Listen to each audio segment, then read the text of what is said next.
Lights are out. Am I going to bring us in? Yeah, bring us right in.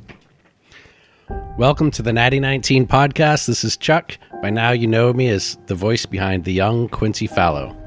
I wanted to take a turn on the mic tonight to introduce a very special episode. That is episode number 19.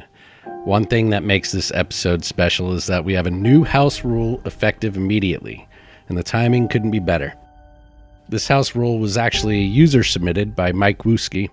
Mike wrote in to us with a suggestion that we swap crits from a natural 20 to natty 19. And I quote from his email, "There's hardly any difference in the mechanic, and it would be a fun house rule to get excited about your podcast name. You already get excited when rolling a natural 19, but there's no game-based mechanic for it." Well, thank you, Mike, for writing in, and let me tell you, since the very beginning, we have bandied about a number of ideas for rolling natty 19s, and it's been quite the struggle to decide. We've all had different ideas. But as this is episode number 19, the time is nigh. Now that the fans have spoken, the choice is made for us. And natty 19s, if they hit, will crit, and we'll bust out our crit chart. A natural 20 will no longer crit, but for you 20 fans, never fear, the natural 20 still stands ahead above numbers 1 through 18. A natural 20 will represent automatic success at skill checks, saves, and whatever else. But enough crunch. Let's get to the juice. Thanks again, Mike, for the suggestion. We're excited to see how it plays out. Cue the music.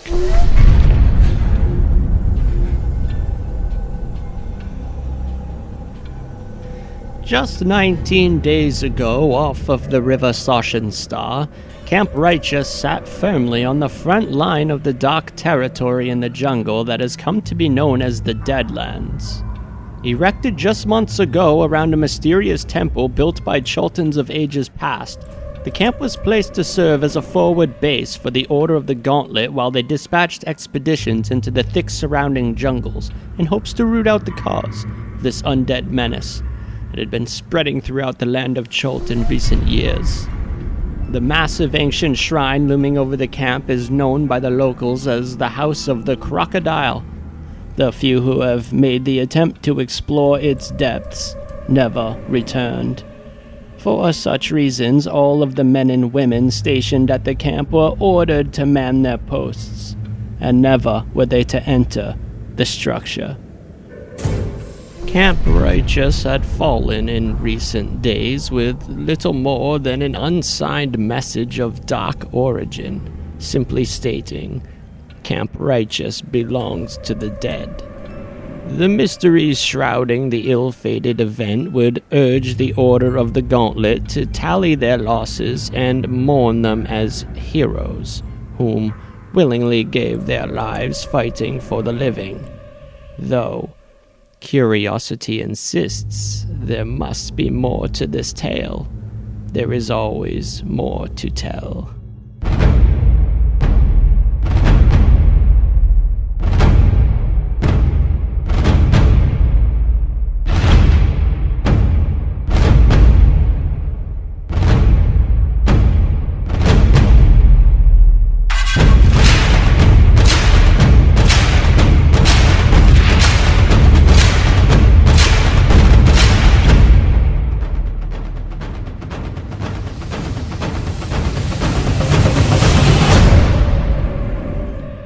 To Nightall.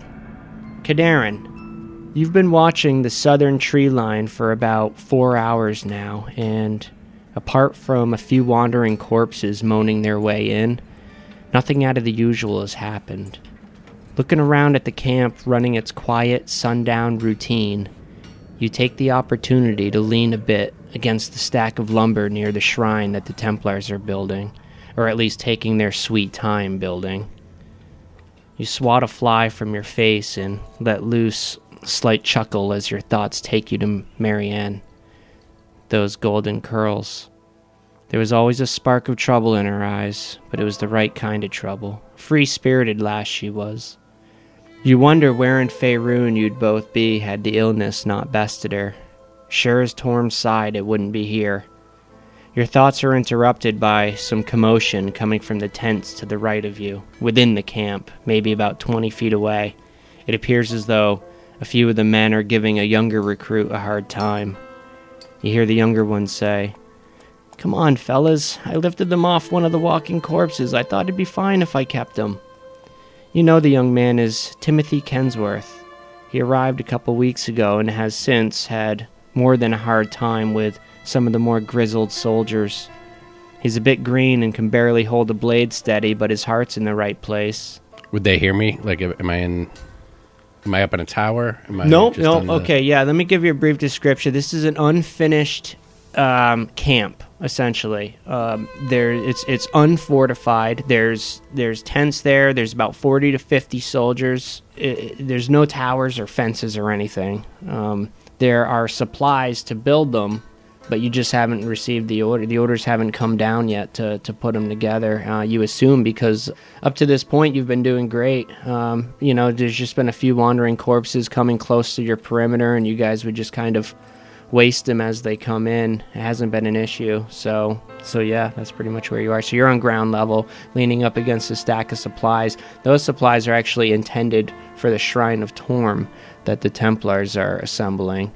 So you got these two guys, you're just sitting there, you're off duty in maybe about, 20 minutes or so.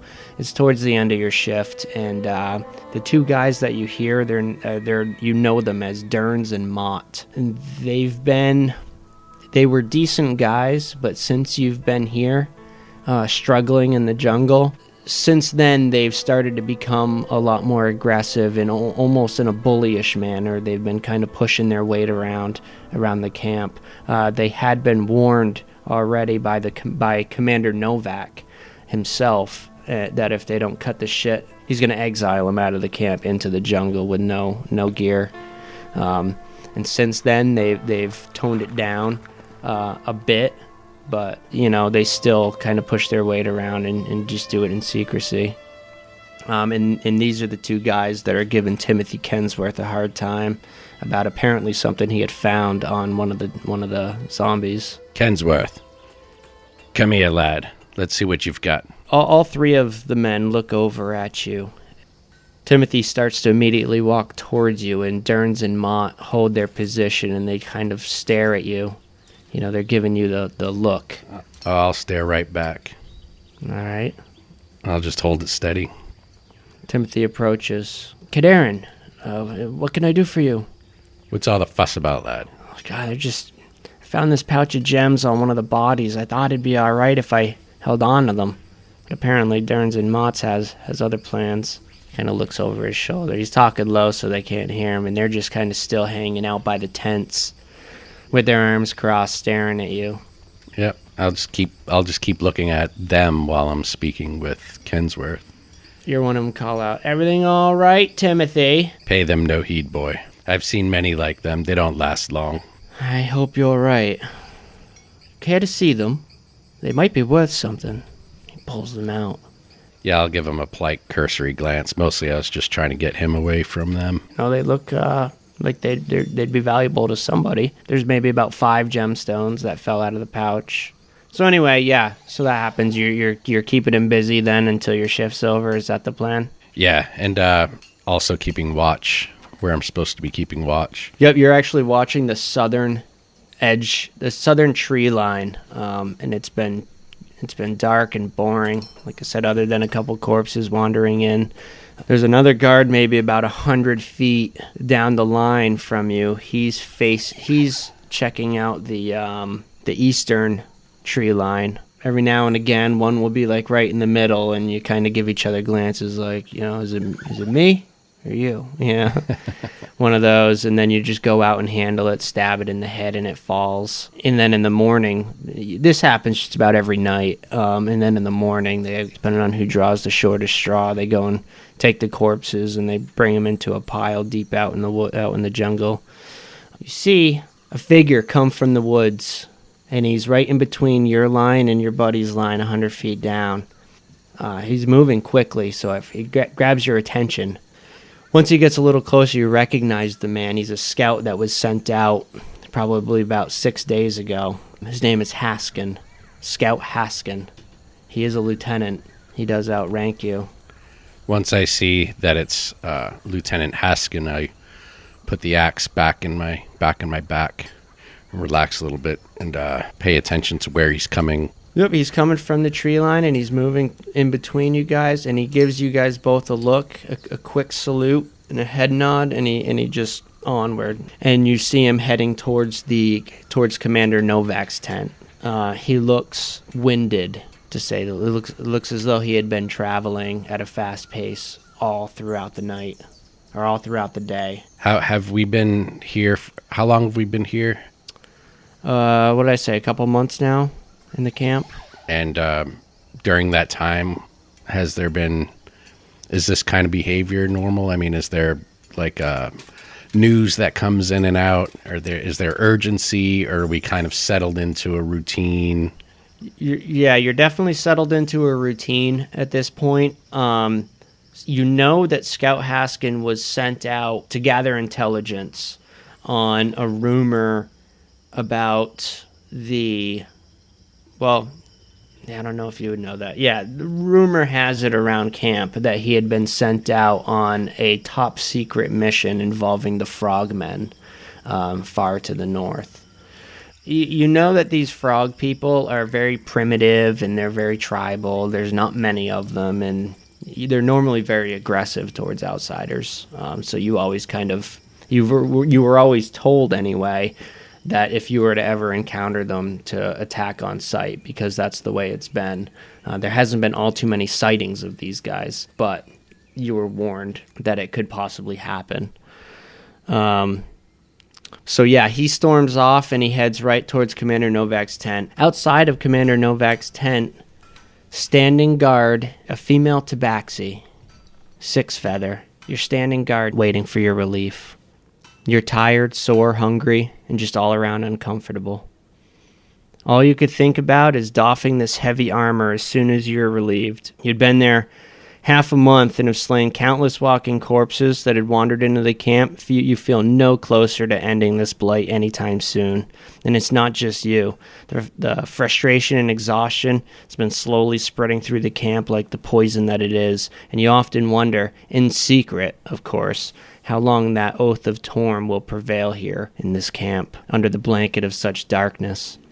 You've never felt further from Torm since you've arrived in Chult, and especially now in this bloody camp, the stench of death and decay ever filling your nose and mouth. In this moment, you swear you feel something crawling inside of your gauntlet. Ugh. What do you do? Sorry about that. At the thought of anything foreign crawling in my fur, I remove my gauntlet to check. All right. You remove your gauntlet, and sure as shit, it's an insect got in there, and you manage to swat it away, and you step on it and crush it. While doing that, a man approaches with haste. You notice immediately that Lieutenant Haskin has returned after 6 days. He was sent out 6 days ago, and now he has returned, and he looks to be in a hurry. On his way by you, he gives you a quick nod and salute and enters the tent. After a moment of quiet, barely audible dialogue, their voices raise, and you hear, "Commander, give me 4 men, and we just might make it out of this alive.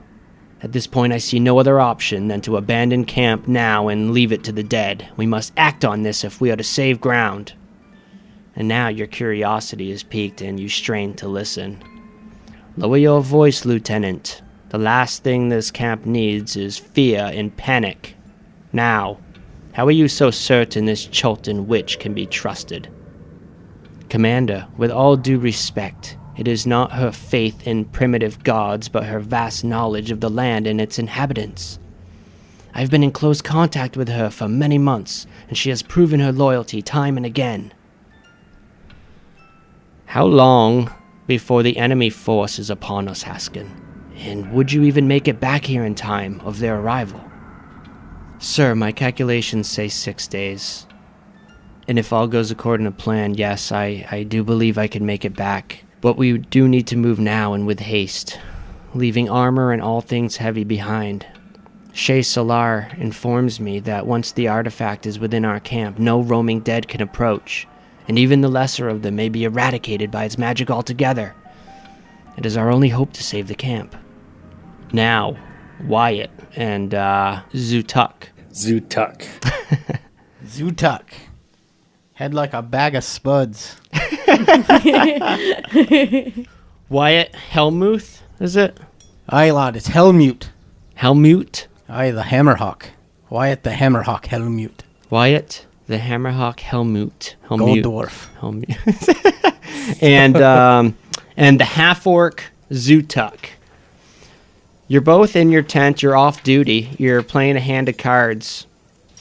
You're only a few hours into sundown when you hear a bit of ruckus just outside. Now, that ruckus is, from the sounds of it, before you guys even get, flustered about it, is that all familiar sound of the two pricks in camp, Derns and Mott. They're at it again. Only this time they've appeared to have targeted the young Timothy Kensworth, would be his name, the young guy, new recruit. You hear it going on just outside of your tent. And then you hear the voice of a fellow companion calls the boy over to him. Aye, those fucking Derns and Mott. Always causing trouble. I raise you, by the way. What are you, wagering this time? I ain't got much left. I know, I took it all from you. Just a few copper. I'll take that from you as well. Aye, fucking hell. I need a drink, just for sociability's sake.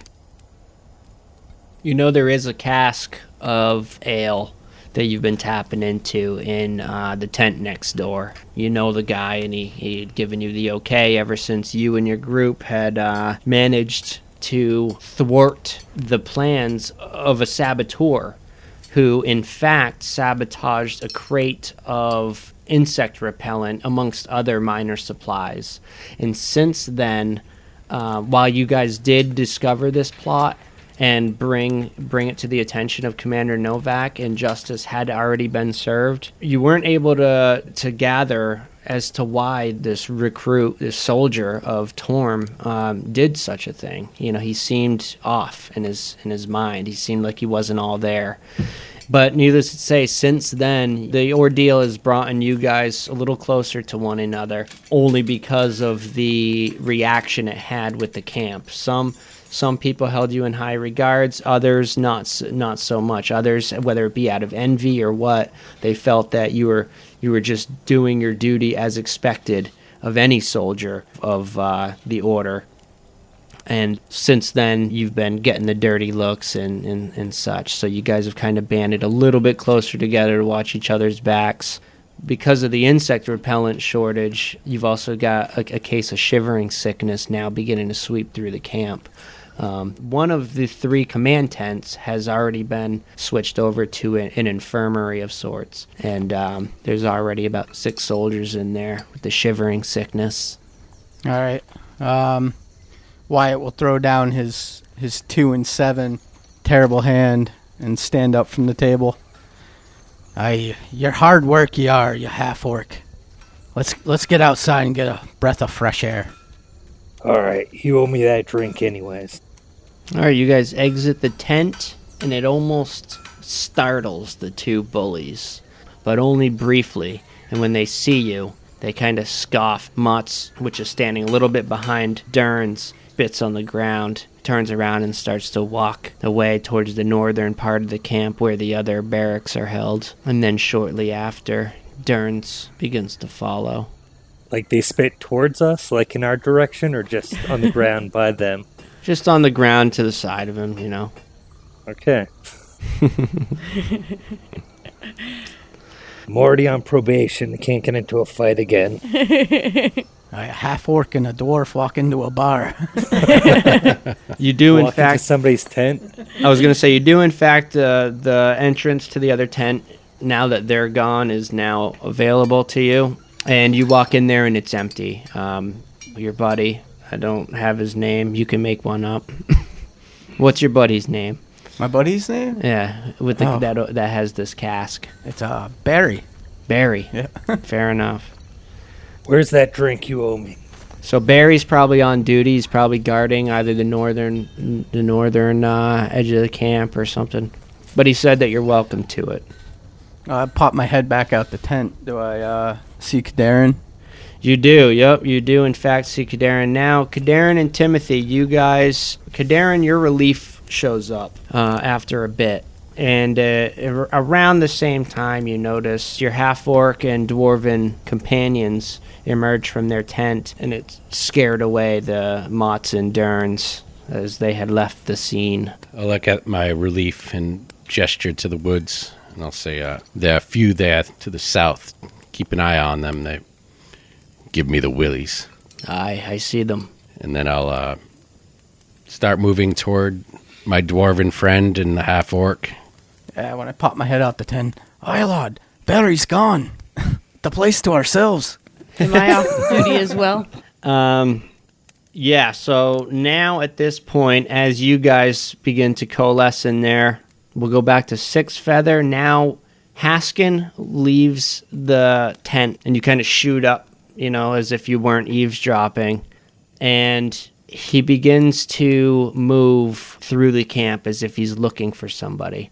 You had gathered that he had gotten the okay and to get his 4 men that he needed. And now he's scouring the camp looking for them.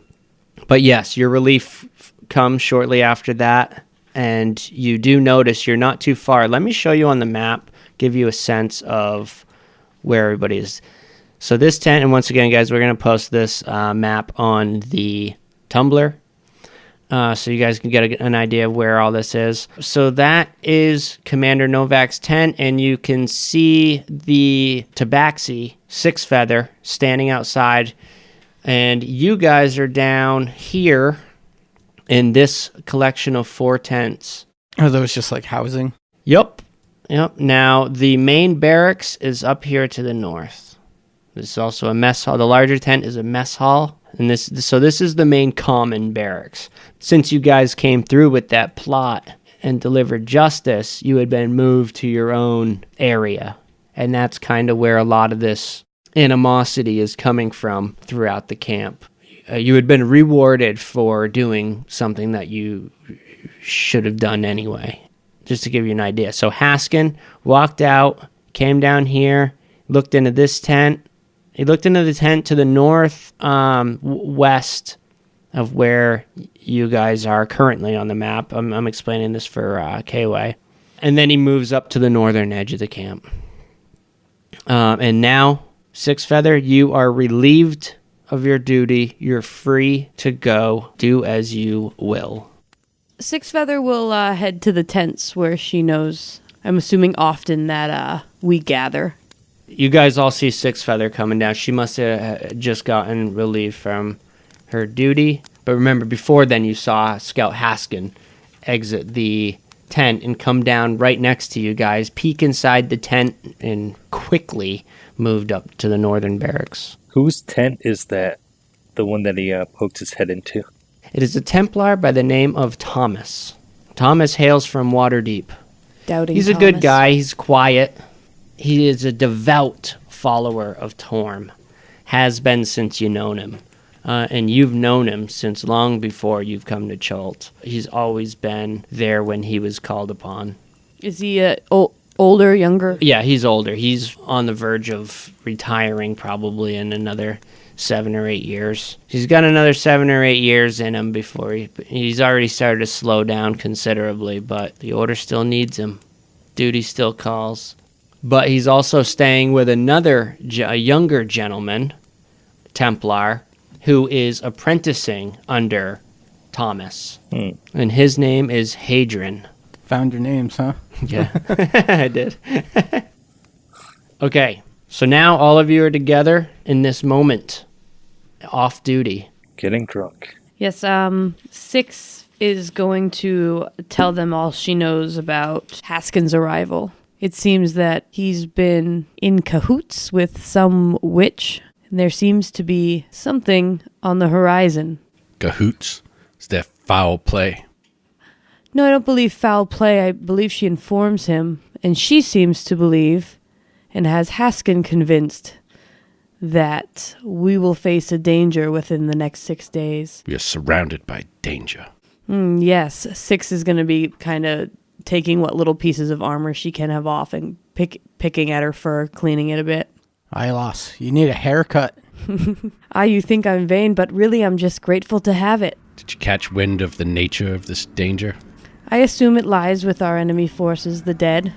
Every night the dead with their hands grasping out at us. Rotten flesh bags. What do you guys want to do? You got the whole camp at your disposal. You could turn in, but it's still kind of early in the evening, and the night is hot and humid still. You got the River Sachenstar, slow-moving river. Right there, you've got about 6 canoes docked at the shore there. Do we know what's inside this crocodile temple? Or nobody's been in there? Oh no, people have gone in, but they haven't come out. So since then, Commander Novak had ordered everybody to stay out. Essentially what it is you guys are low on numbers. And reinforcements, while 9 days away, it'd be a while. Even then, the reinforcements that they would get from Nyanzaru wouldn't be enough. Lieutenant Haskins seems to be truly concerned. Do you think that would shake us as a group, or that we'd still be confident in our... The undead always unnerve me. But something in Haskins' voice was a bit unnerving. Maybe something is coming. Maybe we should go to Commander Novak himself.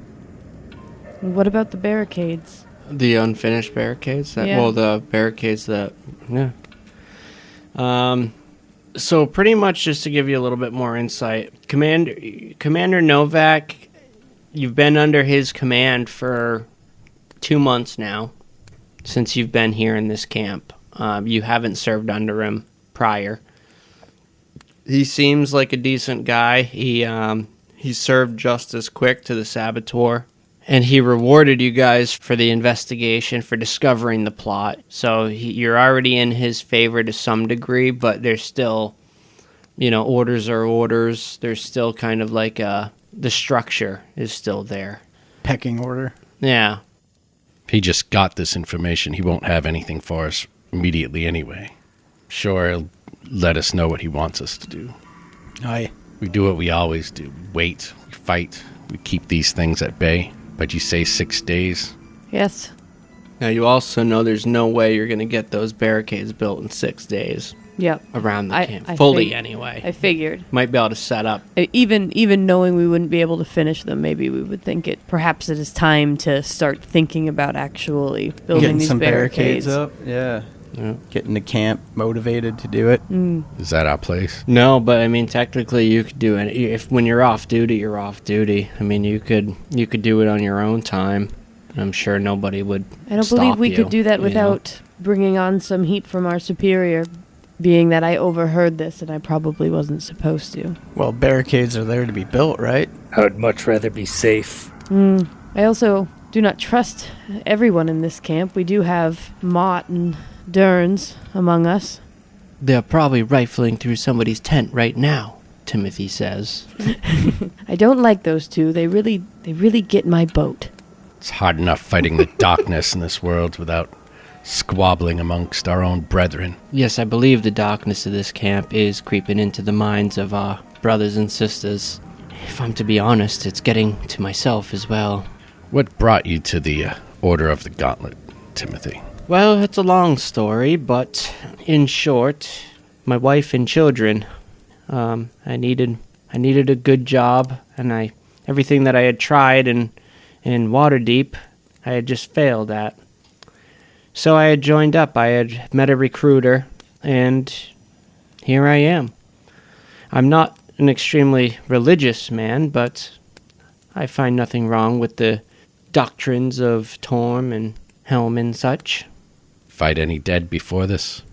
Oh, nothing so frequent, but I have met some dead in my day. There was a graveyard just outside of Waterdeep where every now and again something would creep out of. But since we have been here, I have, as well as I, and we have been dealing with what's been coming every night. I may not be as strong as the rest of you lot, but I'm able to kill them if they are slow enough.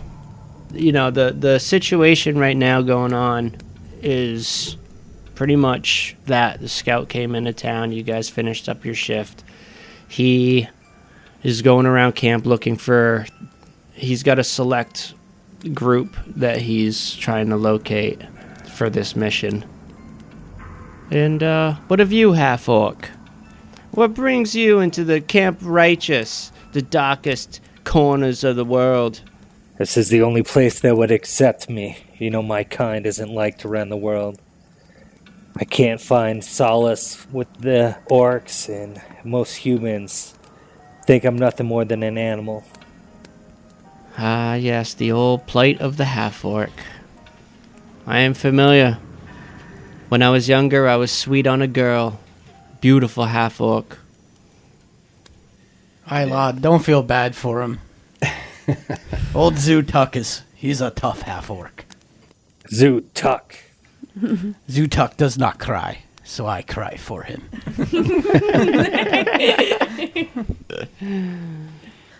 No time for romance out here in the filth of this jungle.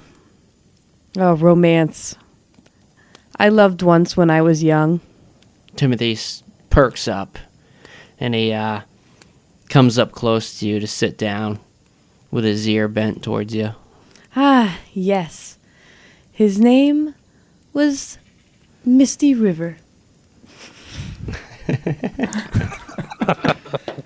Misty? That's a girl's name.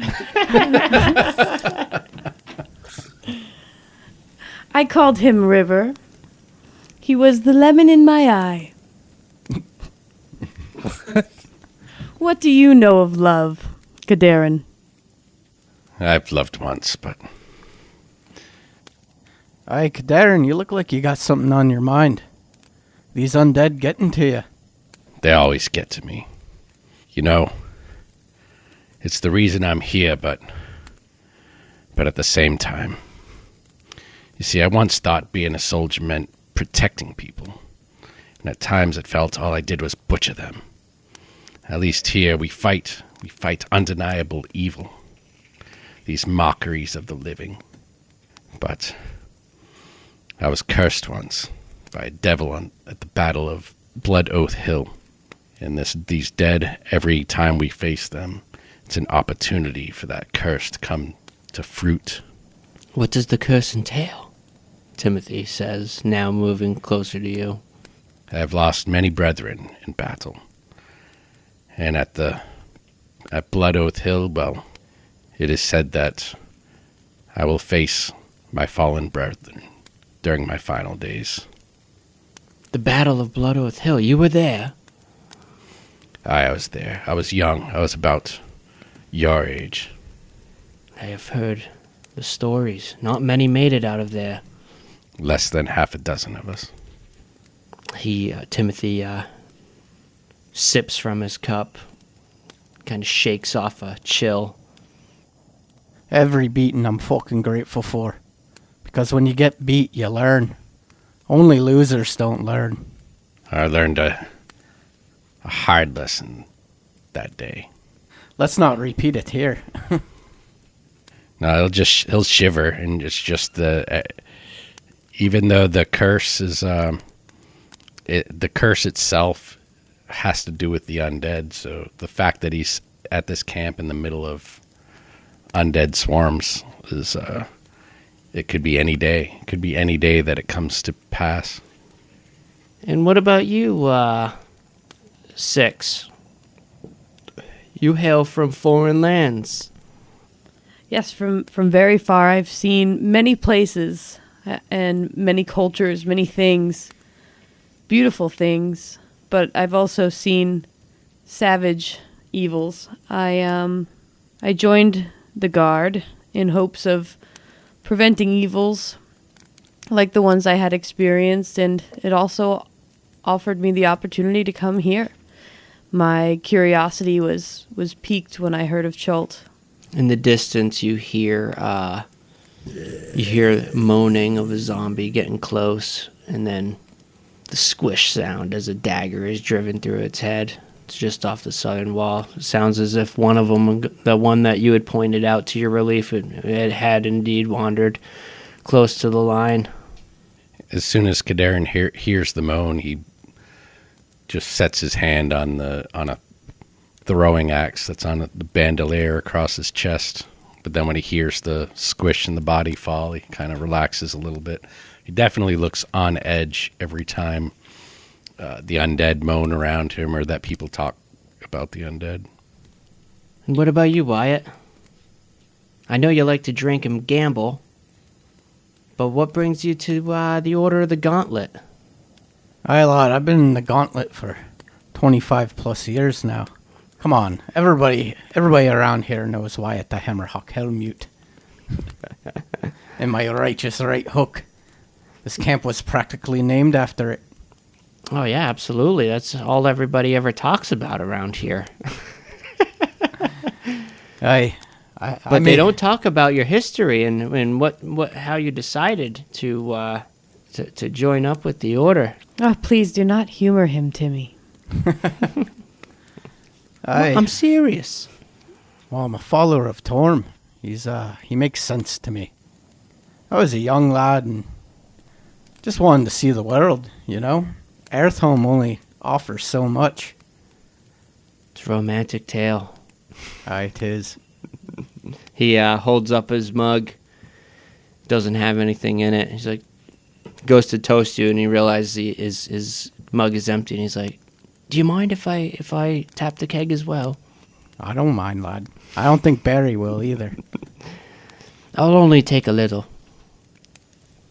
You know, announcing your plans is a good way to hear God laugh. Shall we head to the mess hall? All right. So you guys all going up to the mess hall? See some of the camp?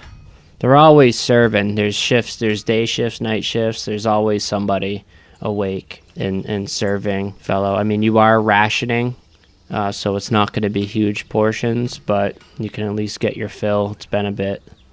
And as you're moving through camp, you pass the tent with the sick soldiers in it. Yeah, you hear the moaning and coughing. Doesn't sound good. It gives you the willies walking by it, knowing that, you know, you kind of pat your pocket where you keep your insect repellent. Kadarin will veer a few paces further from the tent, like kind of give it some berth while he's walking past it. Yeah, Wyatt will take his big dwarf beard and kind of cover his mouth and nose like a handkerchief. Yeah, and as of right now, there is only about 4 or 5 folk in there, but yeah, it doesn't sound good. I mean, you've only seen a few people come down with it, and it looked quite uncomfortable. I imagine the rations here aren't the tastiest of meals. No, but you've had worse. You know, I mean, you're used to it at this point. The food is the food. Is it hot? Is it warm food? It is warmed, yeah. Warm food, it lightens the load a little. There's also fruits and stuff like that as well. So. All right, and also, as you're moving through, let me just give you a rundown. Gonna Daniel Devitas some of that fruit. As we pass the house of the crocodile, Six, cursed with unsatiable curiosity, always stares up as she passes it. She can almost feel the pull from the entrance whenever she passes.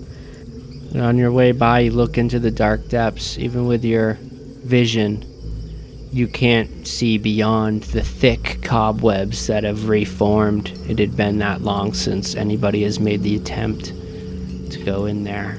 Don't think about it, Tabaxi. But what wonders could be in there? Poison darts and curses. And then as you're moving beyond the shrine, you move up into the main camp. And here, it's a lot more open. You got people outside of their tents, people inside. It's a lot louder in this section. All sorts of various activities going on of all kinds. Derns and Motts are somewhere in the crowd. but you haven't spotted them yet. There was a couple times where you thought you spotted them, but you didn't. And there is an animal pen to the east, just to the east of the tents.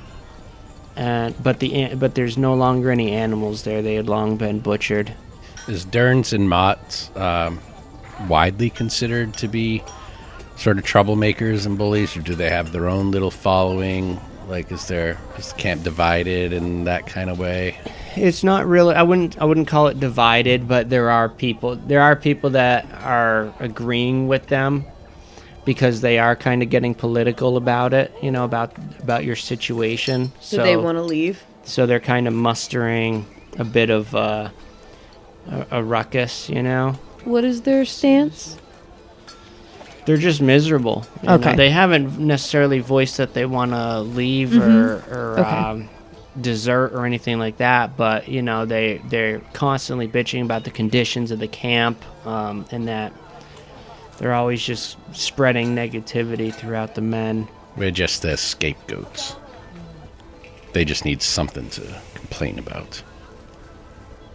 As you walk past the empty animal pens to go into the mess hall, you remember that when you showed up, you had a couple ankylosauruses, beasts of burden that were hauling carts of dirt where you guys were kind of clearing the land to set up this tent, and it was just a brief memory as you guys walked by, and those ankylosauruses have long been butchered and fed to the camp.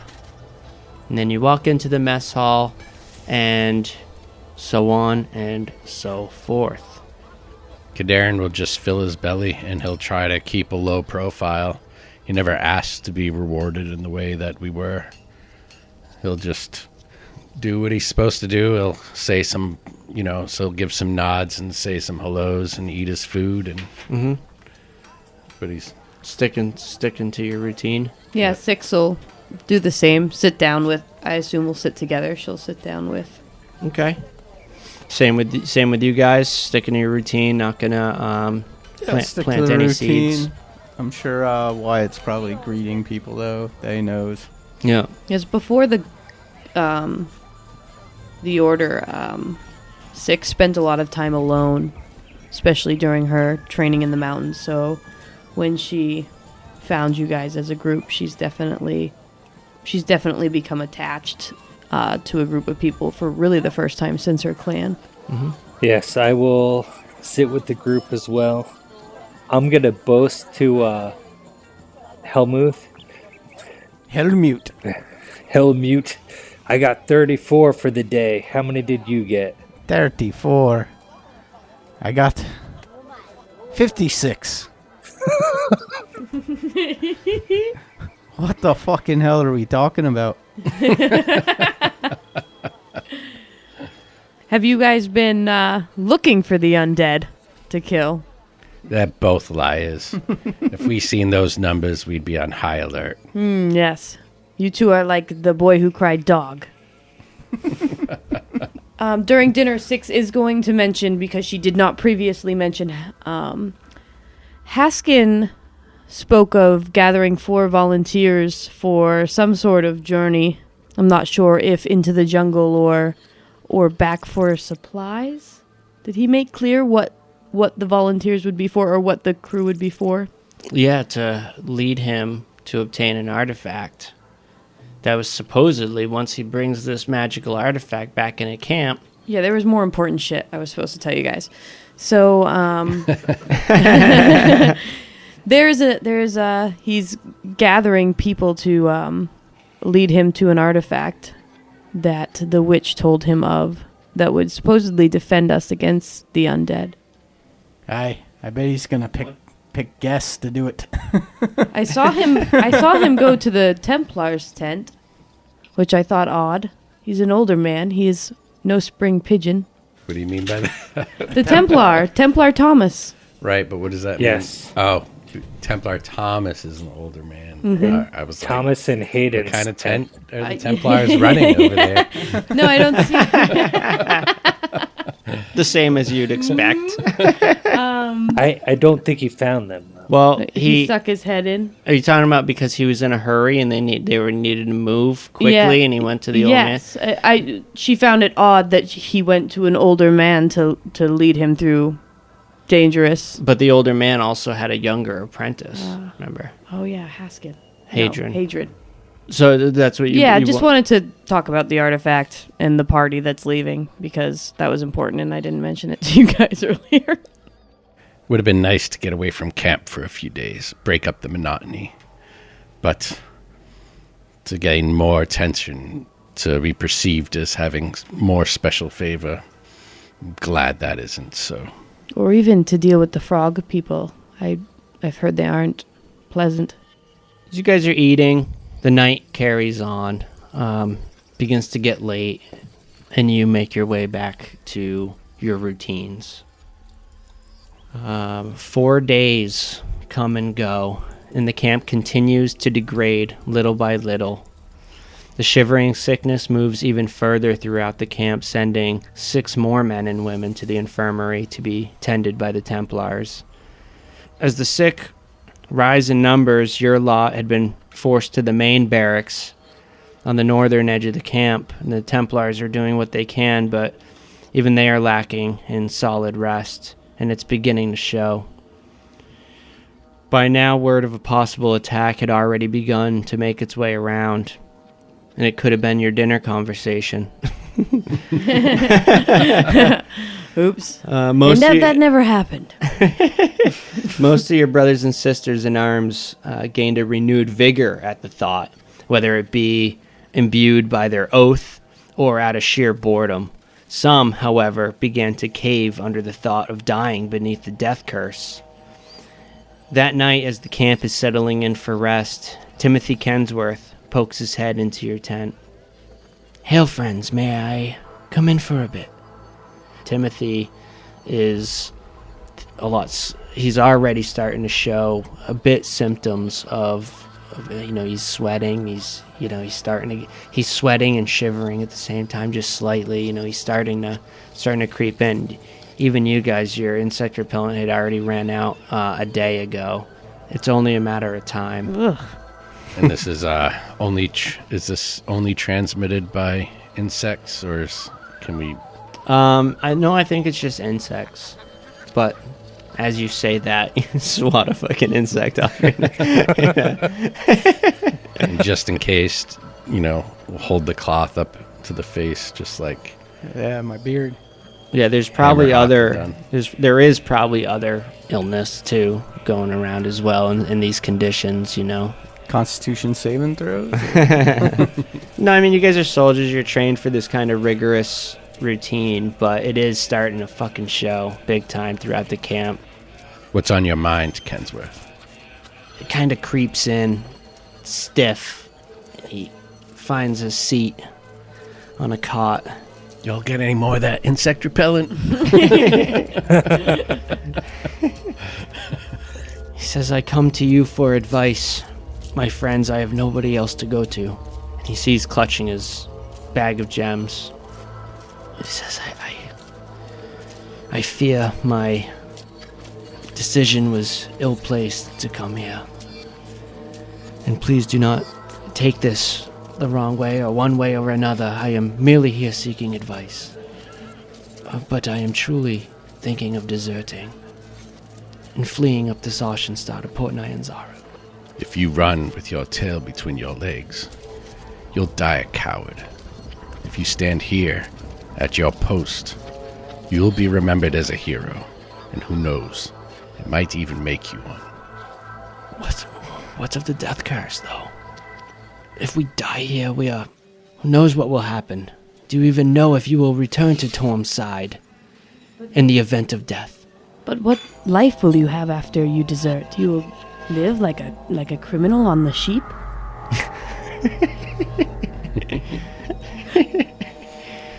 If you even make it out of the jungle alive. But we have a chance that way. I do not know. I am torn. You need to stop this talking, lad, before you get a whipping.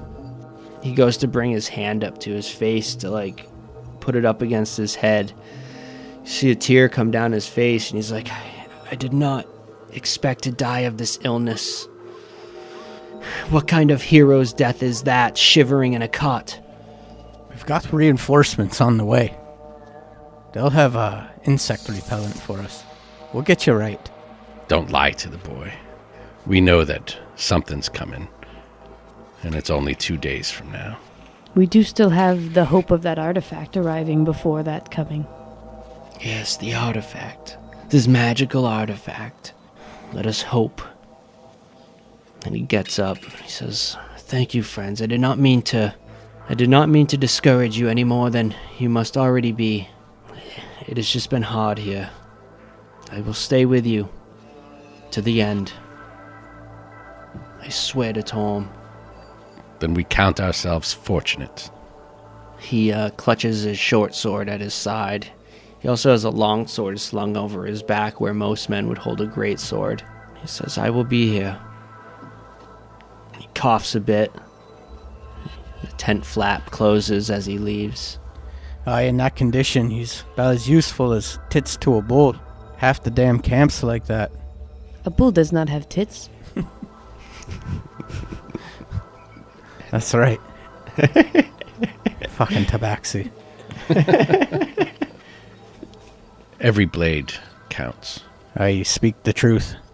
Is it nighttime? I forget. It is nighttime, yeah. It's you're camping out. What night all did I say it was? 6. You said 6 night off. It was 6. It was 6 night all, and it's the night of. So in the morning it'll be 7. The conversation with young Timothy Kensworth got Kadarin thinking. He doesn't want to share with the rest of the group, but he'll kind of excuse himself, like he's got to go outside to relieve himself. But as he goes outside, he'll kind of look up at the stars, and he'll just say, "Marianne, I know not where you are, if you could hear me. And I know not what will happen if I die here. With this death curse, the boy is right. All the stories, everything we know, it's turned on its side. Well, if you can hear me, and if it brings warmth to your soul, I'll say it out loud. I still love you. I've always loved you. I don't know if I'll be joining you soon, but it may be so." And then he'll make his way back to the tent. 8 night all. 6 days since Haskin returned to camp that night. Supplies are low. Your stomachs ache with hunger. You've been ordered to remain at the ready today with your armor and weapons within reach at all times. Parts of the camp remain quiet with the sound of whetstones against blades, backed only by coughing and moaning coming from the sick tents.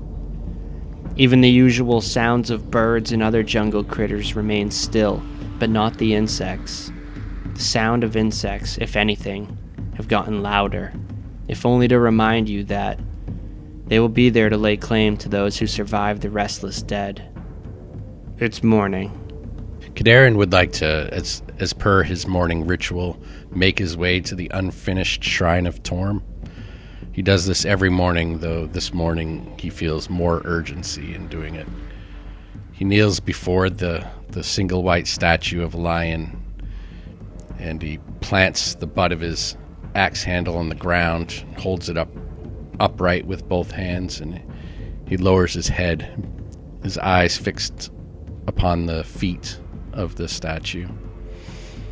And he says, I call upon you to bear witness to my words, that I swear today and all future days I will honor you in my conduct.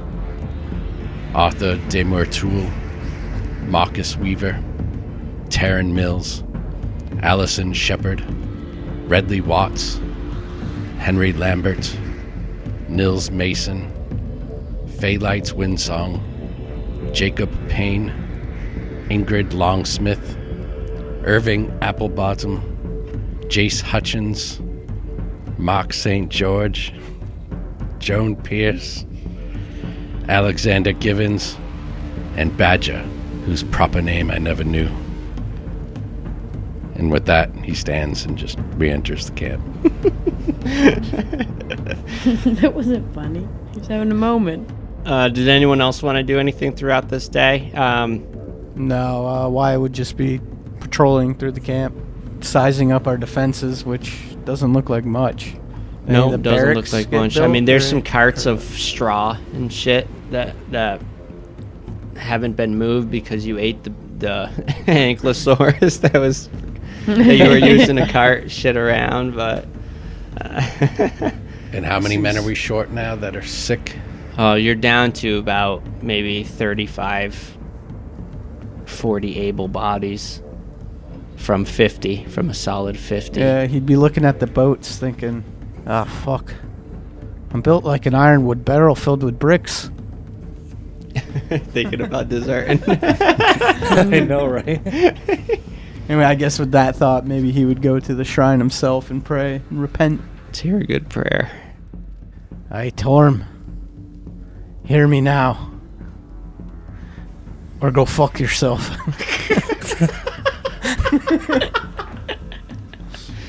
I really need you today. The whole camp needs you. So, if you could give us your guiding light, and I'll fight as hard as I can. Blessed be. As Hawk leaves, Six will be approaching the shrine, and she'll nod to him, and she'll kneel, take a knee, and put her sword in the ground, and she'll say, Torn, I know I only pray but once in a blue lagoon, but I feel as if we might need you today. Help my sword strike true, and my arrows fly. Amen.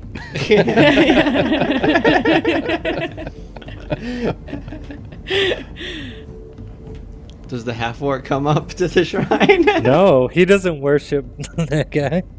All right. Like the day's light, your shifts come and go with no event. Frustration and discomfort grows further as the sun sets beyond the thick canopy. The guard is doubled, but your lot was not picked. And once again, you find yourselves sleeping in your bunks. We get the late shift then. When you were abruptly stirred by a horn sounding off. You scramble to get equipped, and you can already hear the stern voice of Commander Novak as soldiers begin taking positions along the camp's edge behind whatever cover they can find. Men and women of the Order, I address you now not as your commander, but as your brother. In Tom's name, we have come to be here in this moment, suffering so the moans of the sick, suffering so the restless days and nights as brother tests brother, and even questions the presence of Tom himself in this strange, unforgiving land. Brothers and sisters of the Order, brothers and sisters of Tom, our suffering returns favor, for something wicked stirs from the darkness of these woods, and we lucky few have the honor of sending it back to the pits where it belongs. In Tom's name we pray, in Tom's name we shall prevail. And you hear, we shall prevail. Now, from the jungle, as you guys, I imagine, are emerging from your tents now at this point, you hear hideous wails echoing from the darkness to the north, and another sounds from the south, and then again to the east. A subtle gust of wind carries the nauseating odor of death through the camp, and you feel it press your resolve.